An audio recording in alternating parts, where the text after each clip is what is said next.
If I may, I would really like to invite Chairman Luwezi Kinshasa, I know he's somewhere out there, into this process with me. I wanted to do that because he was with me in Huelva, Spain in 2007, and I think might be able to make some contributions to this discussion. But I want to say also that that this speech, this presentation, one of the reasons it was significant, I think is significant, is because it shows that our party, our movement, we function with the leadership of a theory and an analysis, that it doesn't require some kind of immediate direction or leadership from any other force around the world. We are informed by a theory, by an analysis. And that's what you heard. And not only did you hear that, you heard a theory and analysis that's uncommon. You don't hear that too often. And that's one of the problems that we've been struggling with in terms of our entire movement. And I think that you should know that this Congress that we attended in Spain did not anticipate the presentation that I made. In fact, we had people who knew of us, who are in Spain, Africans, who invited us, who fixed it so that I could make the main presentation at a Congress that usually is something that they do, that Spain itself was interested in having, because Spain was involved in a project that was attempting to distinguish itself from the rest of European colonialism. So Spain was hosting this conference in terms of the relationship between the North and the South, as they characterized it, and the question of Africa and Europe. And it's usually something that they would have as a charity event, where Africans, and they invite Africans from various parts of the African world who would come. They would eat well for the time they're there. Sometimes they're officials and particular governments and what have you. And the objective is to come and say how bad off we are, and poor, and Europe, please help us, Spain, help us, this kind of thing. And Spain could therefore stand up and stand out as this great benefactor to Africa and the people that they would characterize as the South. But we're looking at a Spain that has something like less than 50 million people. But there are people who speak Spanish all around the world, all throughout the Americas and parts of Africa, certainly Equatorial Guinea. And that's Spain's footprint. That's the fact that's the role that Spain has played in colonialism, despite the fact it was attempting to obscure this. And that was because Spain was reaching out during this time to and contending with other European powers to get some of the resources in Africa by befriending them. And this is an ongoing contest we see happening with European powers. So I wanted to make that comment. It's possible that this will be spoken to further on in this discussion, but that's one of the reasons it was really important to say that Africa doesn't need charity. What we need is solidarity. And the fact is that Spain and the rest of Europe has sucked the blood, sucked the resources out of Africa, and they have no intentions at all of freeing Africa. And governments won't do it. That's why we call on the people to take a stance. We also raised the very important questions of reparations there. We talked about neocolonialism, because neocolonialism is a big problem. And you've heard that being discussed not only as it relates to our situation in Africa, but Sister Belinda Parker Brown, Sister Betty Davis, and others have spoken to this whole colonial contradiction, these neo-colonizers, this white power and blackface. And this has been a really important factor in the ongoing of our oppression and exploitation. People often ask the question, how can they get away with doing this? Part of the way they can get away with doing this is because forces like us, and not just the African People's Socialist Party, although I do feel like the role that the African People's Socialist Party and the Uhuru movement has played is profoundly important and significant. But the people who constitute this Black is Back coalition, the people who are part of the presenters here, the people who are part of the attendees in this coalition, the thing is that we function as a kind of advanced sector. We are the ones who are out there trying to solve the problems of our community. And it is necessary for them to block us, to to smash us, to destroy us, to slander us on the one hand. And while they do this with assassinations, arrests, murder, persecution of the worst kind on the one hand, on the other hand, the only voices that our people are allowed to hear are their servants, are the neo-colonial forces, Black elected officials, many of them. You find exceptions like Charles Barron, like Jesse Todd, who I'm familiar with right here, but few exceptions. They kill a Lumumba, they kill an Nkrumah, they overthrow people who try to speak out for African people.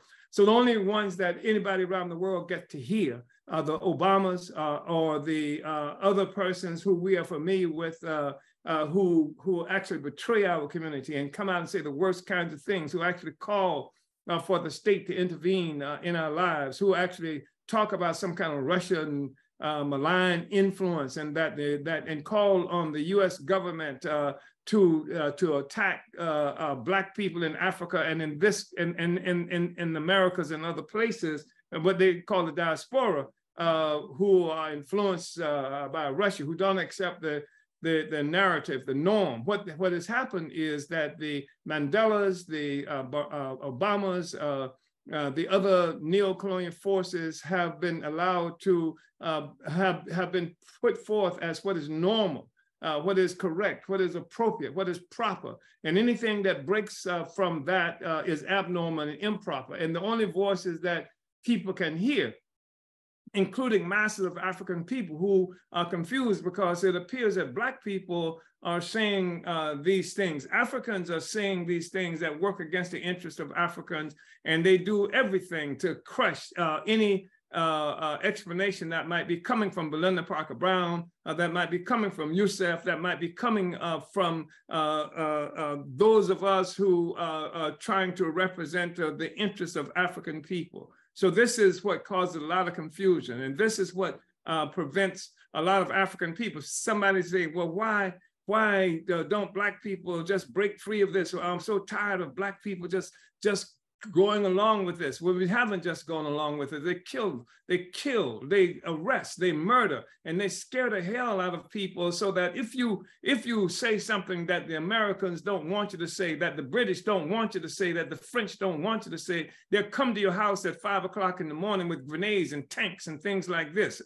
So I think it's really important for us to understand that this is a role that neo-colonialism plays, and why it's extremely important for us to expose neo-colonialism as this and its functions inside our community. And that's better than what I often hear people talking about, a misleadership class. I don't know what that is. I don't know how you can define that. That's like calling somebody Uncle Tom. You don't know they're Uncle Tom until they do something Uncle Tomish. But we're saying that there are various social forces out there. And sometimes in the petty bourgeoisie is who we're looking at, that Sister Belinda Parker Brown is talking about. And the petty bourgeoisie as a class will always betray the revolution, even though there are individuals from the petty bourgeoisie who will betray the interests of the petty bourgeoisie and will unite with the interests of the workers. We saw Che Guevara do that. We saw Fidel Castro, who was spoken of by Carmen Masamela earlier on, do that. And we've seen even people like Nkrumah and Lumumba break from that and unite with the interests and aspirations of the vast majority of African people. So I think it was important to say that. And also to look at that the fact that we are our own liberators, and we have to be convinced of this and take responsibility for our freedom. There are a lot of people, for example, who have relied on some external force. They take away from us a sense of agency. Africans ourselves have lost confidence as a consequence of what's been loaded up on us, how we've been taught history. Sister Betty talks about education. It's a fundamental kind of thing. And it's not, in that presentation, I talk about how France and England are talking about the wonders of colonialism and how the African people have never done anything for ourselves. They teach us. They're the ones who teach us. I mean, somebody mentioned Cambridge, and up until recently, Cambridge was the institution that's in England, one of the prestigious universities in England. That was the institution that was grading all the classes, all the tests that were coming out of Africa, certainly that part of Africa that had been controlled by the British, they were being graded in Cambridge. They are the ones who teach us. So our view of ourselves is something that's been imposed on us by an external power that has the ability to say whether you can go to school, when you can't go to school and can do horrible things to you. DeSantis is not original. What we see happening in Florida with DeSantis, that is not original. That is typical. That is how it has always functioned. And that's why it's really important for us to understand that. I want to say that. And also that we are our own liberators. There are people who have lost a sense of our own agency, or it has been pushed away from us, not believing what we can do. That's one of the things about history, one of the things that makes history so significant. One of the things that DeSantis understands about history, and not just DeSantis. Please don't make a mistake about that, because DeSantis is somebody you can call a Republican, and he does this, but that's what an attack on the Uhuru House and the Uhuru movement is all about. They're saying what we say, which is historically founded, based, etc., it's not coming from us. It's some foreign power. It's the Russians who are saying this through us. So they deny us free speech, and they distort the whole concept of history and what it's about, and whether or not we have a right to an interpretation of our own history, etc. And so this has resulted in a lot of people Africans losing confidence in our own capacity, our own agency, and what have you. And so there are people who waited for the Chinese, the Venezuelans, or the Russians, or somebody else to do it for us. We got to do this. We are our own liberators. That's one thing that ZANU had absolutely correct when it put that forth in the 1960s. And this in part was based on some of the same struggles that we're involved in now, whether the Russians or the Chinese or the Americans or somebody else is going to be responsible for our freedom. We are our own liberators, and we come armed to the teeth, and we are armed with theory. We are armed with analysis. We are armed with strategy. We are armed with tactics and strategy and a recognition of what it is that we have to fight for. And we are the only ones who have actually promoted and defined the world economy as it is, as representing a colonial mode of production. All of the economic and political activity in the world rests on this foundation. So the Russians are not going to do this. And so some people who may be dismayed at what you see happening in Russia, the near coup or attempted coup, I don't know how that thing is unfolding at this moment, but you shouldn't be. What we're seeing is a world order is in an extreme state of crisis and disorder. Nothing is like it was before. Nothing should be like it was before. And the fact is that we have to understand where our future lies and be capable of charting out where it is we want to go. And finally, we have to recognize that it's going to take organization and our own participation in changing this relationship that we have with Europe and to our oppression for it to occur. It's not going to happen just because we dream it, wish it, etc. And we should refuse to live under such humiliation as what has been imposed on us as a noble and proud people. We should refuse. We should just feel extremely insulted how they starve our people on a regular basis. They take out Africa, starve our people, won't allow the people to unite even on the continent of Africa, sow confusion all over and discord, if you will.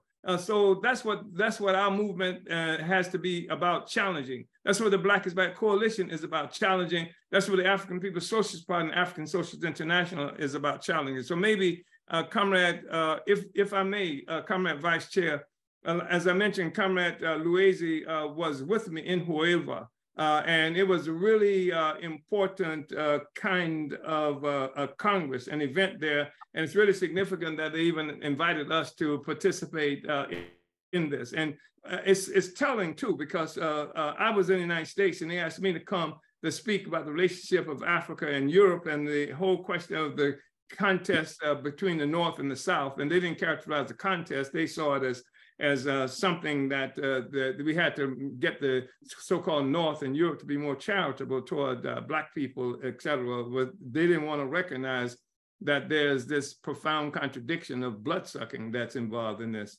So may I have Comrade Luwezi? Comrade Luwezi is Secretary General of the African Socialist International. He was born in Congo. He came to Europe as a refugee. He I forgot what you call it when people leave under condition of oppression, that kind of thing. He landed in France. He lived in France as a laborer. When he could work, he was illegal in France for long periods of time. He was an educator. He worked in factories, et cetera, and then he went into England. He ran into the African People's Socialist Party, actually he found the book in a French library in Paris. He found a book, Reparations Now, and it was the only, one of the few books he saw there in English. And it was something that we published shortly after the tribunal in 1982. And that's being republished within the next week or so. But that's where he saw us and ran into us. And he said we answered a lot of questions that he had been studying and trying to get to some answers and trying to understand this relationship that Africans have to each other globally. And so he, as I said, is the Secretary General of the African Socialist International. He lives in London right now, Uhuru. Uhuru, Chairman. Uhuru, come here. Uhuru, Chair Lisa Davis, and Uhuru, all the panelists that who came before me. It's just a profound honor. It's a privilege, as always, to be in a meeting presided or led by Chairman Omali Yeshitela. And as he said, I was in 2007 with him in another brother at the time, in Seville, in Spain, and that was a profound meeting. Just to be in a place, as the Chairman described, full of Africans. They have brought from Africa and from around the world.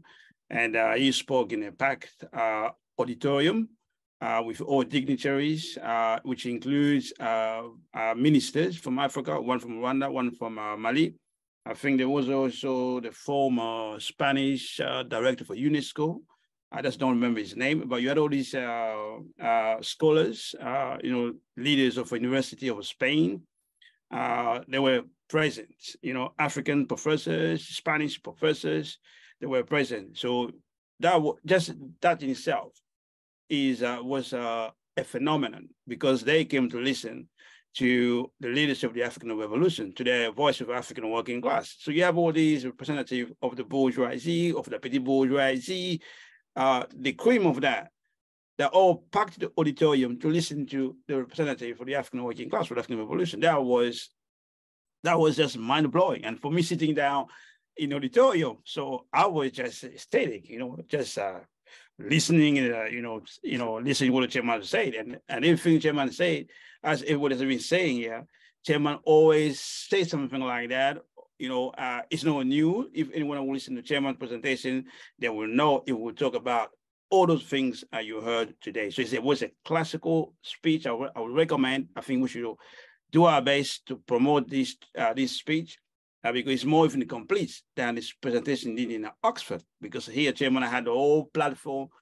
He was the keynote speaker, so he had over 40 minutes to speak, so it was just profound.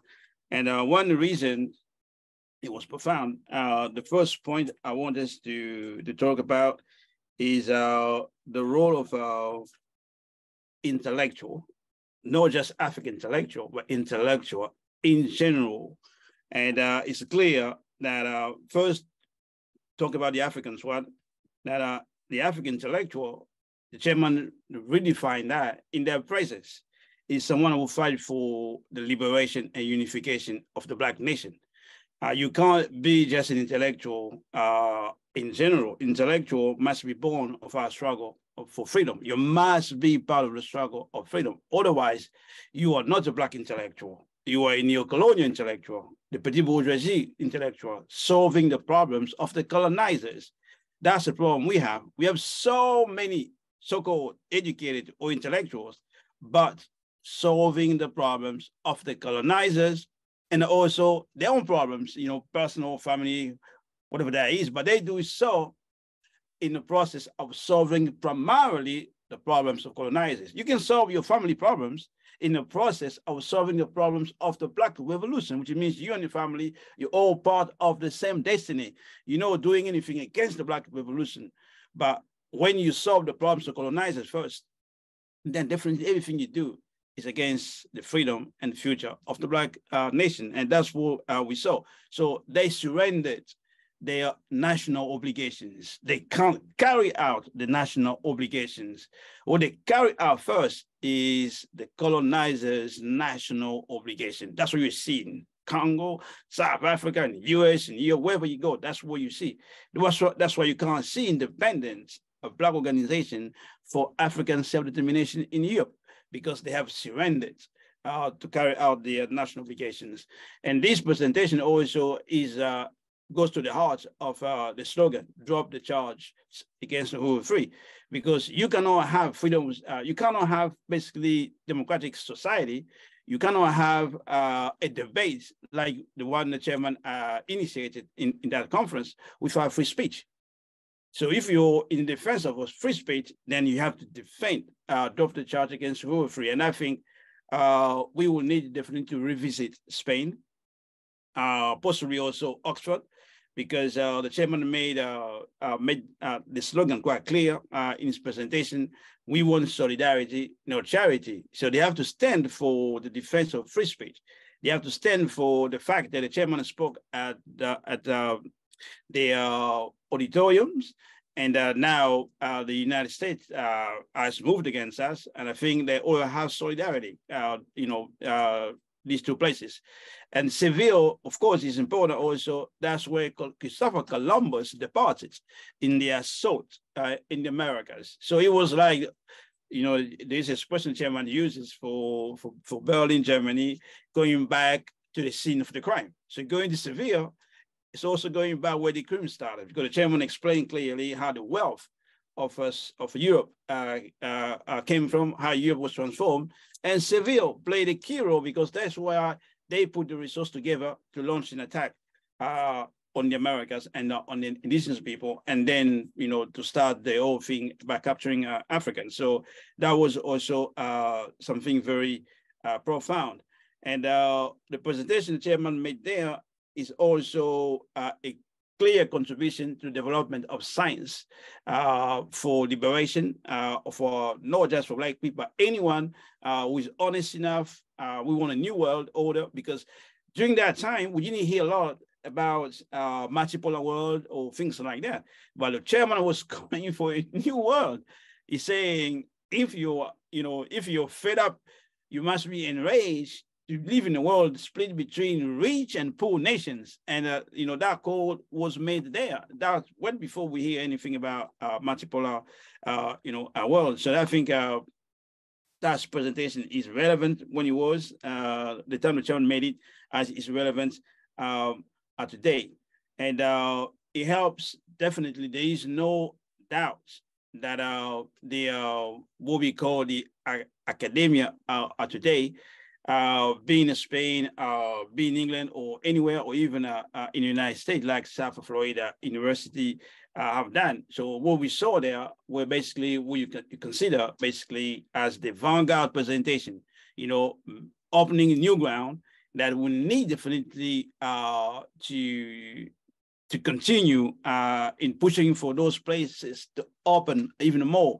And the only thing is missing, of course, is this question of having thousands or millions of cadres for the Black Revolution, because the presentation chairman made in front of all these academia, what is missing is the other side of it, is the African working class intellectuals also in our numbers.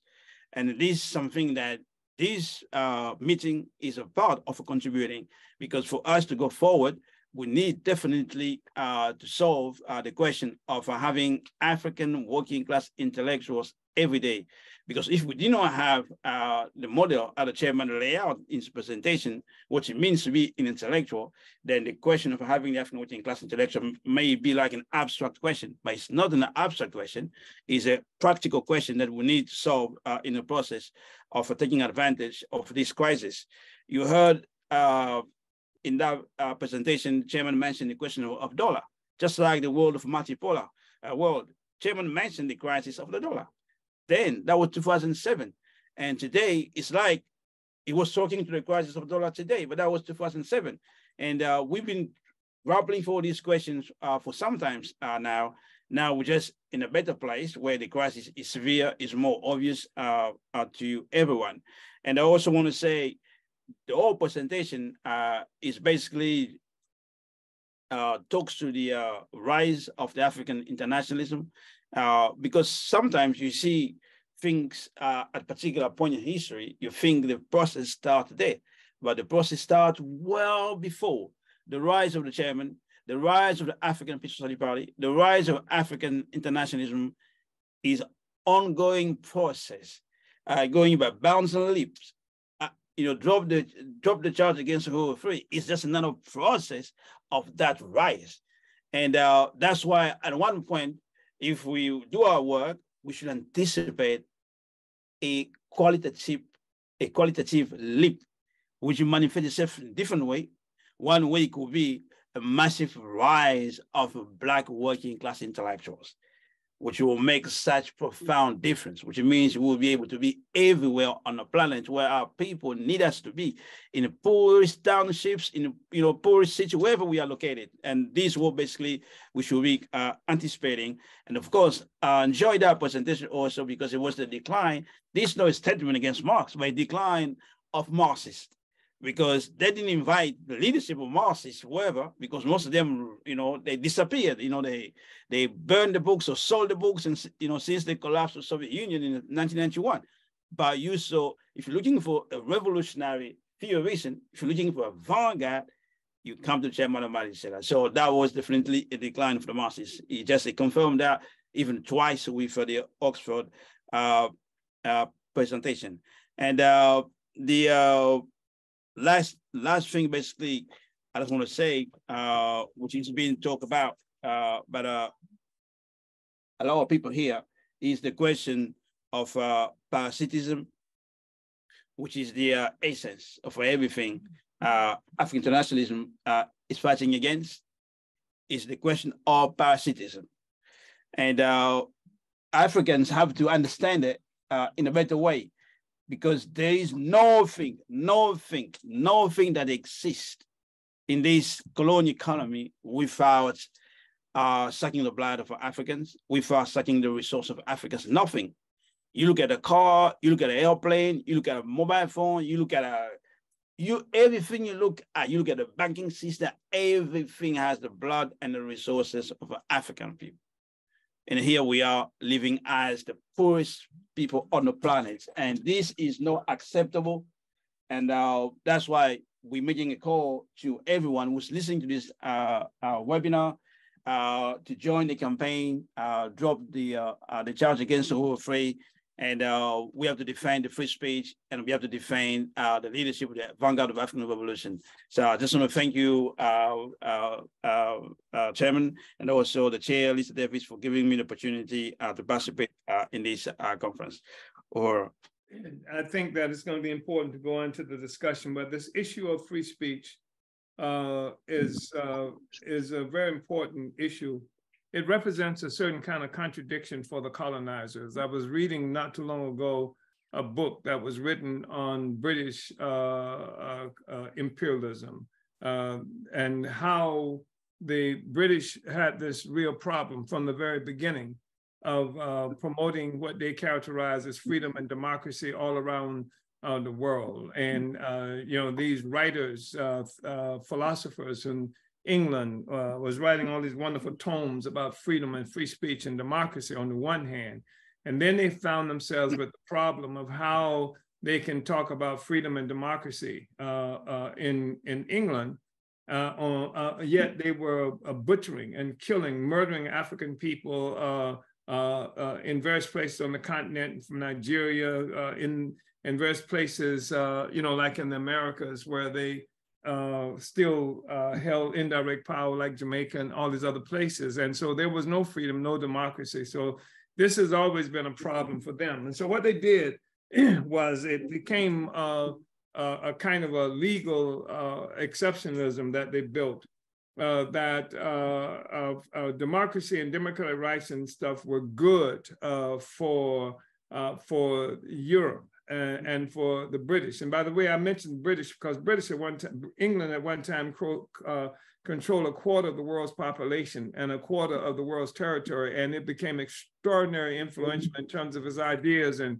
theory of governance, et cetera, around the world. And so what they did was they came up with this theory of the white man's burden, if you will. You've heard of the poet, the great Rudyard Kipling, the great colonial poet and historian, who talks about how the white man's burden, it was a white man's burden to go to Africa, to go all these other places, because they were on a civilizing mission. They were civilizing us and bringing these great ideals of civilization, and that and that it was appropriate for them to use all these extraordinary means of oppressing and killing us until they brought us into a level of civilization that the British had.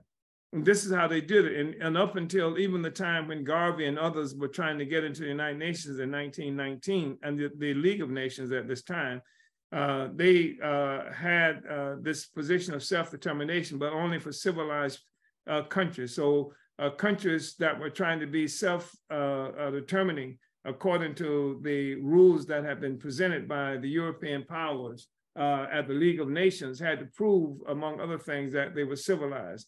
You will see this kind of discussion happening. If you even go back and read others, Du Bois, Garvey, others who were trying to penetrate this process, it was absolutely necessary to first prove that we were civilized, that somehow we deserve these freedoms and democratic rights. That's where we are today. And unfortunately, there's a huge sector of the white population who buy into that. But our responsibility is to organize on the ground in these communities where we are located so that we can help the people come to better conclusions and understanding about who we are, what it is we stand for. When I say we, I'm talking about we as a people, oppressed and exploited people in our relationship to the rest of the world. So I wanted to say that I think is really important. And Huelva was an extraordinarily important event as well. In 2007, and it continues to resonate for me. I heard it for the first time, I think, since 2007, perhaps just maybe 3 months ago. And I was struck by its significance right now, at this moment in history.